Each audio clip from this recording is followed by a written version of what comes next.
They were ordinary men, running, driving, hiking, until everything turned silent, lost in a desert, alone for days, sometimes weeks, with no map, no food, no way out. This is not about strength. It's about what you hold on to when there's nothing left.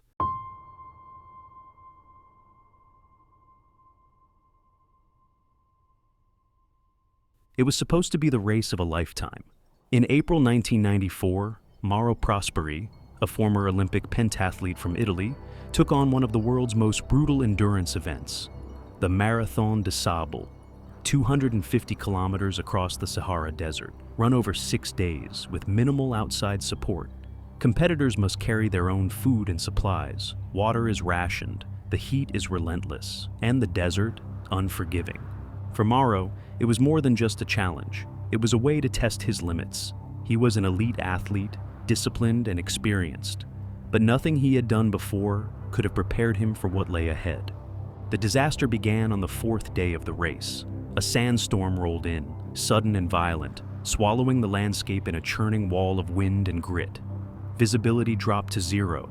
Most runners stopped in their tracks, but Mauro pressed on, hoping to gain some time by cutting across a series of dunes.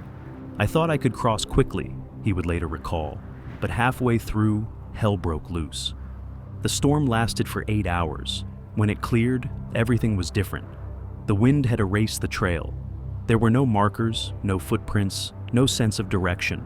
Mauro was alone, disoriented, and unknowingly, off course, so far off course in fact, that he was walking not toward the next checkpoint, but toward Algeria.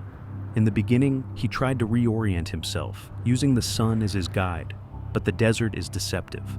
Dunes looked the same in every direction. Time became distorted. The heat drained him during the day. The cold gnawed at him at night. He conserved his supplies carefully, small sips of water, bites of dried food. By the second day lost, he ran out of water. So he did what the body protests against. He started drinking his own urine. It was hot, salty, barely tolerable, but it kept him moving. By the 3rd day, he spotted something in the distance. A structure, mud brick walls and a dome. It was an old Muslim shrine, abandoned but still standing. Shelter. Inside, he found the remains of bats. It's a detail he never forgot. He killed them, cut off their heads, and drank their blood. Raw, warm, and necessary. He chewed their organs to keep his body alive. "I had to do things I never imagined," he said. "There was no other choice." To signal for help, he burned his sleeping bag and some of his belongings, hoping the smoke would be seen from the sky. He wrote "help" in the sand using stones and ash. But the desert remained silent. No planes, no voices, no answers. On the 5th day, overwhelmed by the silence, by the isolation, by the hopelessness, Mauro decided to end his life. He wrote a farewell note to his wife, apologizing, then took out a small knife and slit his wrists. But even then, the desert didn't let him go. He was too dehydrated. His blood was thick and sluggish, barely flowing. He passed out and woke up hours later, still alive. And in that strange, terrible moment, something changed. "If I can't even die," he later said, "then I must live." So he got up, left the shrine, and kept walking. For 4 more days. Each step was an act of will. His legs trembled. His lips were cracked, swollen from the sun. His skin burned, blistered, peeling. He had lost 18 kilograms. He saw mirages. He heard things that weren't there, but he kept going. Then, on the 10th day, something real appeared. People.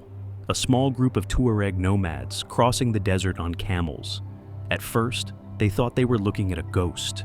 Mauro could barely speak, but they gave him water. Goat's milk first, then more. They fed him dates and broth, wrapped him in cloth. He had wandered nearly 300 kilometers off course, across the Moroccan border and deep into Algerian territory. The Tuaregs brought him to a military outpost, and from there, Mauro was taken to a hospital. His organs were failing, his body was ravaged, but he was alive. The story could have ended there. A once-in-a-lifetime mistake, survived against all odds. But Mauro Prosperi didn't walk away from the desert. A year later, he returned to the Marathon des Sables, and not just once. He ran the race 6 more times, not out of recklessness, not to tempt fate, but to reclaim something, to face the desert again, on his terms. Today, Mauro still speaks about those 10 days with clarity. He doesn't dramatize it. He doesn't inflate his story. If anything, he understates what happened. When people ask how he survived, he doesn't mention the bats or the shrine first. He talks about the faces of his children, the voice of his wife, the need to return home. That, he says, was stronger than the heat, stronger than the wind, stronger than death. His story has been told in articles, books, and documentaries, including the Netflix series Losers. But the core of it isn't about winning or losing, it's about something quieter, a decision made in silence, to keep walking, to keep hoping. Survival isn't always loud. Sometimes it's a quiet refusal to give up. In a world that celebrates noise and speed, Mauro's story reminds us of something else, something ancient and human, that when everything is stripped away, when you're truly alone, with no map and no guarantee, the only thing left is what you believe in. And if you're lucky, that belief is strong enough to carry you through. If this story stayed with you, take a second to like the video, subscribe for more true stories, and share it with someone who still believes they'd figure it out in the wild. Real survival doesn't look like the movies. It's slower, stranger, and far more human.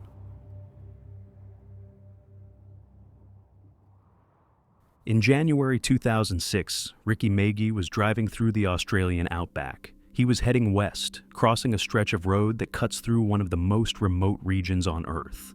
The land there is dry, flat, endless. You can drive for hours without seeing another human being. At some point along the way, something went wrong. To this day, the details are unclear. In one version of the story, his car broke down.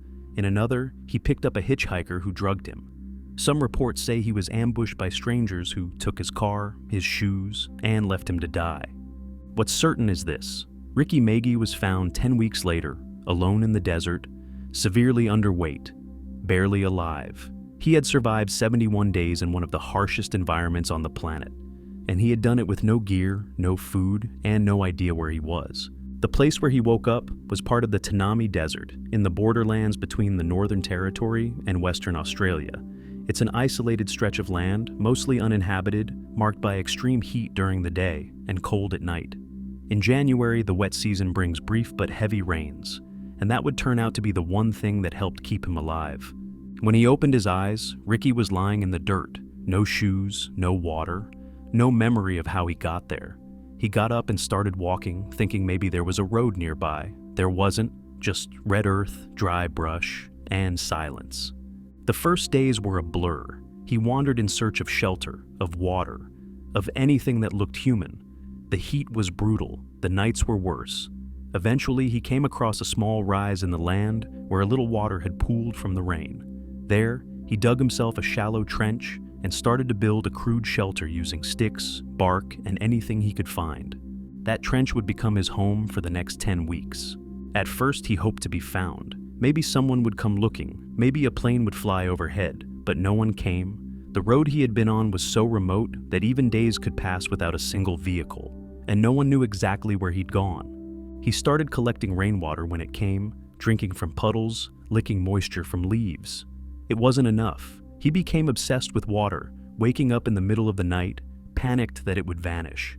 Every drop became a form of currency, something to be rationed, guarded. Food was worse. There wasn't any.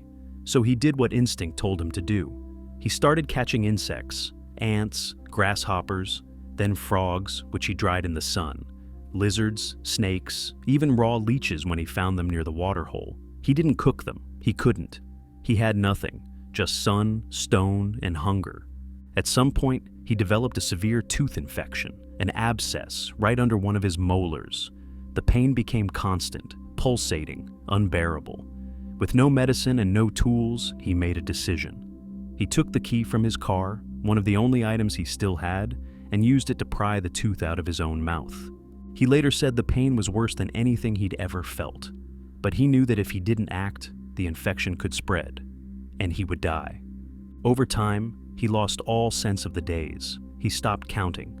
He was covered in insect bites. His skin peeled from sunburn. His ribs began to show. At the start, He weighed around 105 kilos. When he was finally found, he weighed 45. He had hallucinations. He spoke to himself. Sometimes he would imagine footsteps in the distance, only to realize it was the wind. He remembers moments of surrender, where he lay down and thought, "This is it." He could feel death circling, but something inside him kept him going. Maybe it was instinct. Maybe it was the simple idea that someone, somewhere, might still care if he made it back. He built routines. He tried to stay busy, check the water hole, watch for snakes, move in the shade, avoid wasting energy. The routine didn't make life easier, but it gave shape to the days. And that, in the desert, is a kind of survival.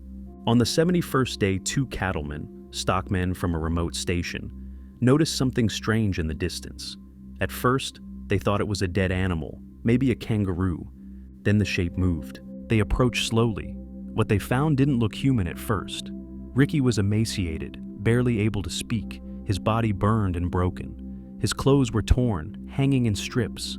His eyes were sunken, and his skin looked like leather left out in the sun. He tried to stand, but couldn't. The two men carried him back to their station and called for help.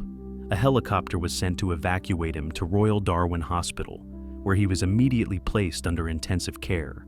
The doctors said he was lucky to be alive. He had no permanent organ damage, but his body was on the edge. After he recovered, Megee told his story. Some people didn't believe him. They questioned the details. Others saw it as a miracle. A man surviving in the wild, with nothing but instinct and desperation. Ricky didn't try to make himself a hero. He wrote a book, gave interviews, and started speaking about wilderness safety. He said he wanted others to learn from his mistakes, whatever they were. He also said he wouldn't wish that kind of survival on anyone. There was nothing noble in eating insects and pulling your own tooth. It was just what had to be done. When asked what helped him stay alive, Ricky talked about his fear of dying alone, of being forgotten. But more than that, he spoke about his refusal to give in. Every day he told himself, "If I can make it one more day, maybe someone will come." There's a moment in every survival story where the person stops hoping for rescue and starts living as if no one's coming.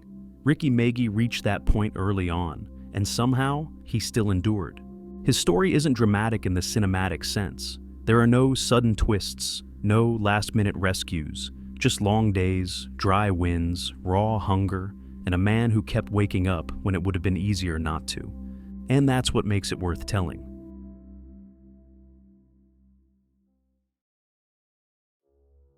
In September 2010, Ed Rosenthal left his hotel room in California with a simple plan.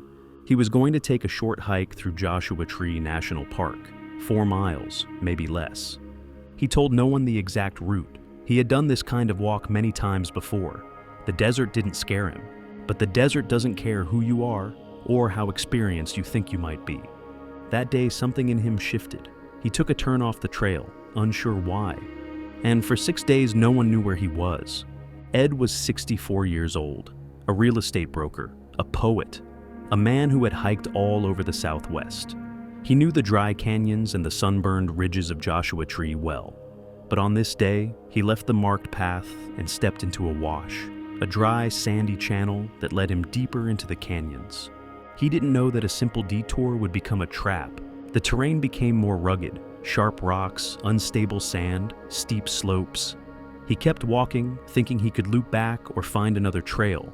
But the wash led him into a dead-end canyon, and by the time he realized he was lost, the sun was already low. He had no map, no GPS, just a small pack with a whistle, some matches, and a single bottle of water. 2 full bottles had been left behind at the hotel. The days that followed were dry and burning. Temperatures hovered around 36 degrees Celsius. The heat wasn't as brutal as it could have been. It was softened slightly by high clouds, but it was enough to dehydrate him quickly. At night, the cold was sudden, sharp, the kind of chill that creeps into your muscles and doesn't leave. On the second day, his ankle gave out. Whether from a fall or accumulated strain, it no longer held his weight. He could barely stand. So, he stopped walking. He crawled to the shade of a palo verde tree and decided to stay put. He had a signal mirror and he used it. He lit small fires from dry brush, hoping the smoke would be seen. At night, he wrapped himself in a foil survival blanket. He used antiseptic wipes from his pack to clean the cuts on his legs and arms. He was careful, methodical, not panicked, but the water ran out, and there was no stream, no pool, not even a trickle. He tried drinking his urine, once, but the taste was unbearable and it made him gag. He tried cutting into a yucca plant to suck moisture from the pulp. It worked, but it left him weak and dizzy. By the fourth day, Ed could no longer walk or crawl. He lay under the tree, completely still, and waited. He didn't shout. He didn't cry for help. He didn't want to waste the little energy he had left. Instead, he began to write. He took a pen and wrote notes to his wife and daughter on the brim of his hiking hat. Messages of love, instructions for his affairs, even thoughts for his business partners and ideas for charitable donations. He wrote calmly, deliberately, as if organizing the end of his life was the next necessary task. At one point, he started to talk to a fly. It had landed on his face and wouldn't leave. At first, it annoyed him, but then it became his companion, the only living thing around. In a strange way, it comforted him. He also prayed. He asked for rain, and not long after, clouds gathered. The rain came. It wasn't much, just enough to give him a few precious sips. But it was something. He later said it gave him just enough hope to wait another night. He didn't think about his career, or the poems he had published, or the city waiting for him. He thought about his family. That was the only thread that kept him connected to life. By the sixth day, his body had started to shut down. His heart was under strain from the dehydration. His vision blurred. His thoughts drifted in and out. He had lost around 9 kilos. His lips were cracked, his skin torn, his mind floating between exhaustion and dreams. But that morning, something shifted again. He heard a sound, distant, mechanical. Then a shadow passed overhead. A helicopter. A search team from the San Bernardino County Sheriff's Department had been combing the area for days. That day, the pilot caught a glint of something metallic, sunlight bouncing off Ed's signal mirror. They hovered above the canyon. A rescuer was lowered down by rope. When he reached Ed, he found a man who couldn't move, but was fully conscious, calm, ready. He had waited, not without fear, but without panic. They carried him into the chopper and flew him to High Desert Medical Center. He was treated for dehydration, muscle loss, and cardiac stress. His ankle was too damaged to heal completely, and he would never walk quite the same way again. But he had survived. And in that place, at that moment, survival was enough. After the incident, Ed didn't vanish into privacy. He spoke openly about his experience. He held press conferences, thanked his rescuers, reunited with the people who had never stopped looking for him. In 2020, he published Salvation Canyon, a book that's part memoir, part poetry, part meditation on what it means to be truly alone in the wild. He doesn't portray himself as a hero. He doesn't exaggerate. He simply tells what happened and how it changed the way he sees the world. He still hikes, now with more caution. He joined the Sierra Club, and when he looks at the desert, he doesn't see a place to conquer. He sees a place that gave him back his life, but only after taking him to the edge of losing it. Ed Rosenthal's story isn't one of epic battles or dramatic rescues. It's quieter than that. It's about choosing to remain calm when your body is screaming, about finding order in small routines, about writing love notes on your own hat because there might be no more paper. In the end, it's a reminder that survival isn't always about strength. Sometimes it's about knowing what really matters and holding on to that, no matter what. None of them planned to become survivors. They didn't climb Everest. They got lost doing something they'd done 100 times before.